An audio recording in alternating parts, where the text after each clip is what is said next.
everyone. This is my first video.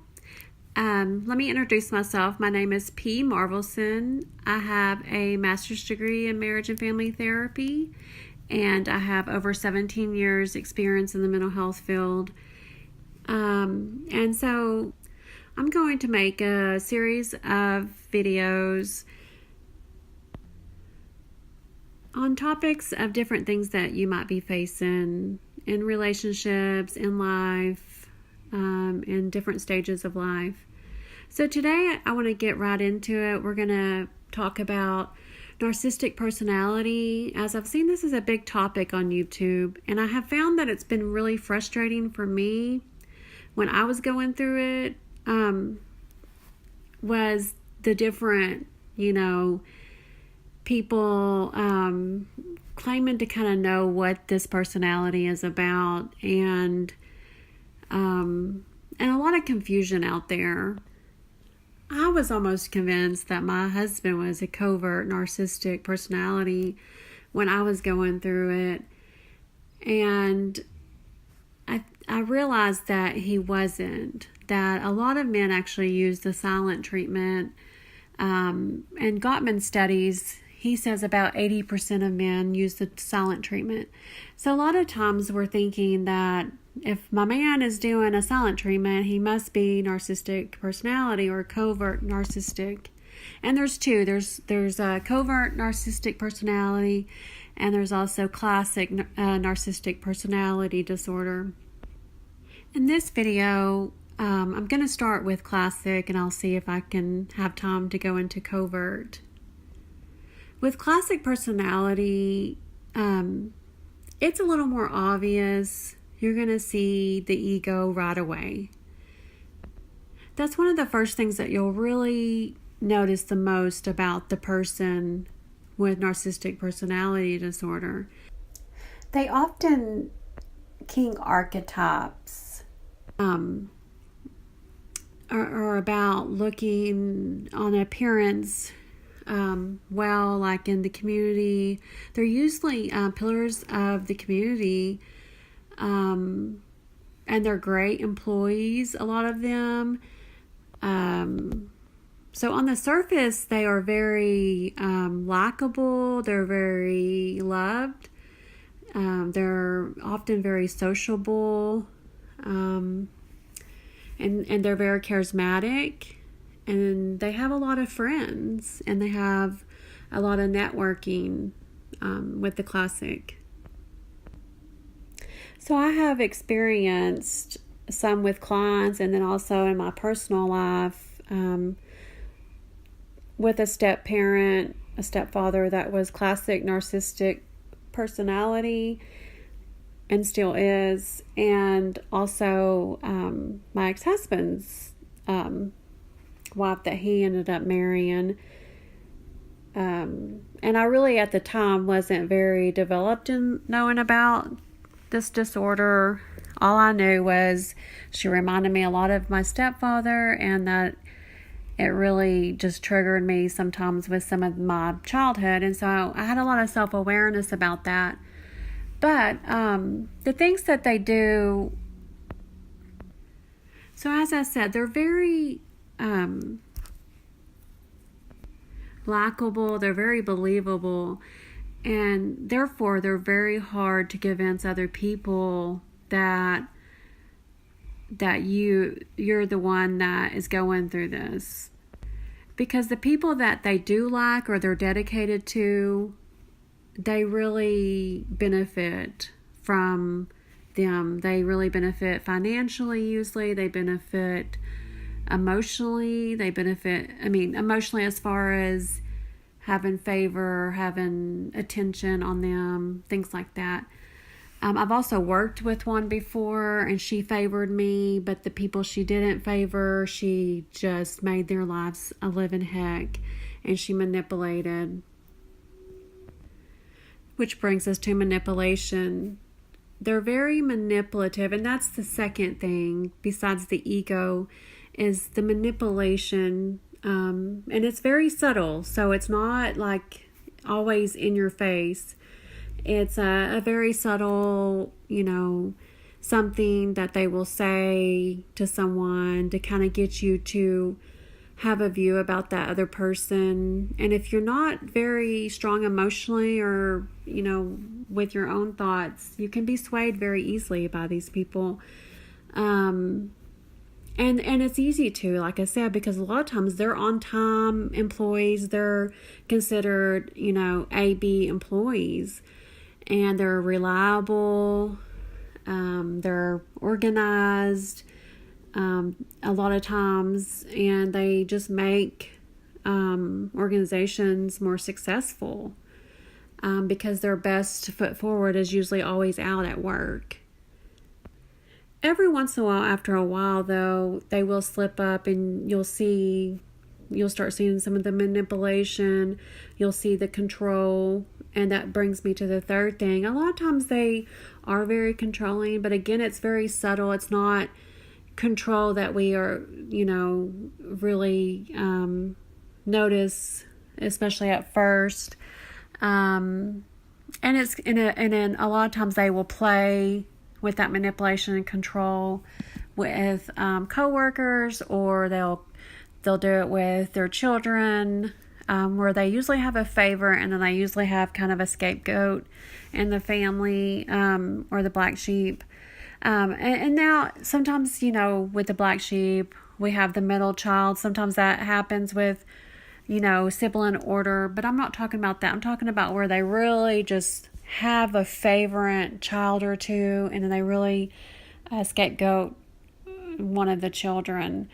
And it can be in any child that they view as weak or too sensitive, or something about them just gets underneath their skin, that they're usually, it's often an empath child too, because empaths and classic narcissistic do not mix very well. We hear a lot about empaths are kind of drawn to narcissistic personality, but it's not actually true, not the classic. Now, the covert and empaths, it's very often that they do end up getting together. But a classic narcissistic personality, and especially if an empath is pretty developed, older years, they're not going to mix very well. And a lot of empath children do not mix with classic narcissistic, as unlike what you've been taught, they just don't. They can see right through the classic narcissistic personality, and the narcissistic knows. They know that the empath child sees through them, and they do not like it at all. So a lot of times if it's a parent, a classic narcissistic personality parent, that parent will play even the siblings against each other, and where everybody views that one child, the target one, as the problem in the family. And a lot of times that's the child that we do end up seeing in counseling. But we often, as marriage and family therapists, we often try to treat the whole family system. So we have the ego, and just remember, when you're thinking about the ego, the number one thing was the ego. You're going to just really see this big ego, like with classic. You're going to see this need to win, this need to be right, this need to have an appearance, to look a certain way, to look good. Their clothes are usually nice. They have this certain appearance. And I think Wayne Dyer says it best: the ego edges God out. And so you're going to see, they might even be very Christian, or they might be very religious, but a lot of times they'll talk it, but they're not a lot of times living it if you actually live with them or live in their home. And second, you're going to see a lot of manipulation. You're going to see a lot of playing people in their lives, sometimes even daughter-in-laws, son-in-laws, children. Of course, in the relationship, you're going to see that as well, playing against you and your children. Other people, bringing them in, they really often do have affairs, and a lot of times the other spouse don't know, because they often do need constant supply. And so they do often, I'm not saying every classic narcissistic personality cheats, but I'm saying that it isn't quite unusual for that to happen. And so with the control, the manipulation, the ego, and then you also have the lack of empathy, and where it's kind of all your fault kind of thing. And so that's where a lot of times you will see the silent treatment or the rejection. But in the beginning of most narcissistic personality relationships, it's what you call love bombing. And so a lot of times you'll see, like, they'll buy you roses, they'll cater you, they'll take you out, they treat you as though you are just like the most wonderful thing in the world. And even women, they'll just love bomb you so much, and so that's how they kind of get you in this web. I call it the cobweb. And so we kind of get socialized as young girls, our Prince Charmings coming like Cinderella, or like, we get kind of socialized that this is our prince. And so it doesn't help being socialized that way. And so they just love bomb us. And I'm not saying every man that buys roses in the beginning that you're dating is a red flag, but sometimes for me it is a red flag, especially if he's very romantic and stuff. And I always tell most clients, give it about 6 months, because within 3 to 6 months, a person's going to show their true colors. And so this is what a narcissistic might end up doing after about 3 to 6 months of dating and love bombing you. So a classic narcissistic personality might do something like, get mad at you for something, and then all of a sudden maybe even call you a name, or something. But what they're going to do is they're going to flip it how it's your fault, and it's going to go right to your fault.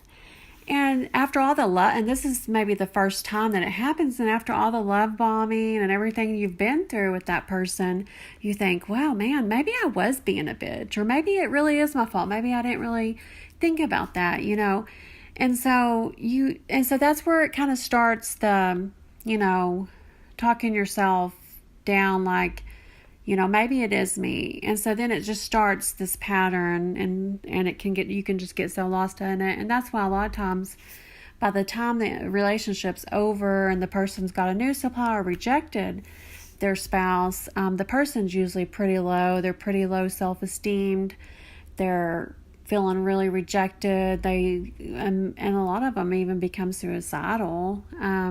There's even some that get addicted to different things, and so it can really be destructive overall in a long-term way, or even sometimes sooner if the person's really good.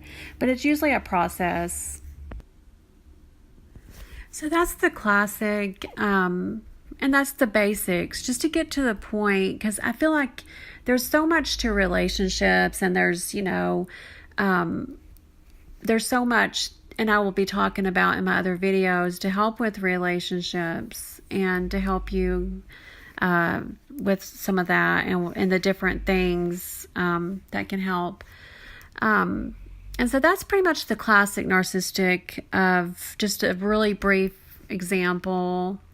And I suggest, before you jump in thinking that you're with a narcissistic personality, to maybe even look into counseling, or really do your homework and your research first.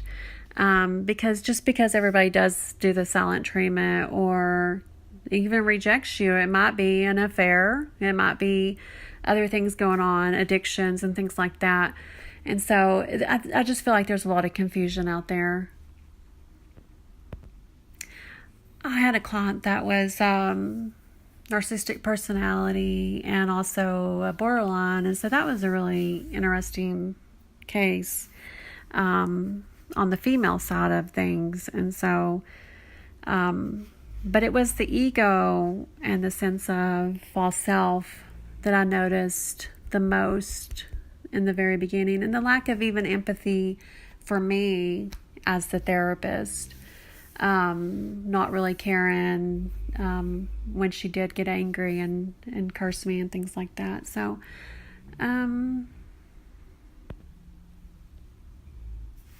I think I'm going to leave it here, and I'm going to make another video on covert narcissistic personality.